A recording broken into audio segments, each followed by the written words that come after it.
साम्राज्य सामान्यांचा असामान्य आवाज। जलजीवन मिशन व स्वच्छ भारत मिशन ग्रामीण अंतर्गत महाराष्ट्रातील 34 जिल्हा परिषदेंतर्गत जिल्हा पाणी व स्वच्छता मिशन कक्षात विविध पदांवर 1601 कंत्राटी तत्वावर कर्मचारी कार्यरत आहेत।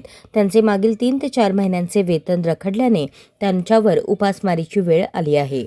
रखडलेले वेतन मिळावे या मागणीसाठी राज्य पाणी व स्वच्छता कृती समितीचे अध्यक्ष रमाकांत गायकवाड, कार्याध्यक्ष सचिन जाधव यांनी कंत्राटदार संघटनेचे अध्यक्ष मिलिंद भोसले यांची भेट घेऊन कंत्राटी कर्मचाऱ्यांच्या अडचणी सांगून वेतन वेळेवर करण्यासाठी मदत करावी अशी मागणी त्यांच्याकडे केली।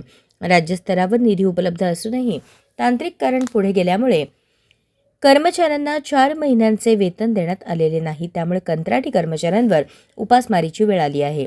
वेतन तात्काळ मिळावे अशी मागणी कर्मचाऱ्यांमधून होत आहे।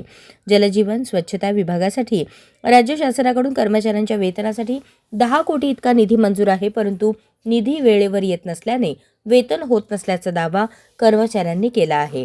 तसेच पाणी पुरवठा व स्वच्छता विभागास निधी प्राप्त होईपर्यंत उपलब्ध निधीतून कर्मचाऱ्यांचे वेतन अदा करता आले नाही।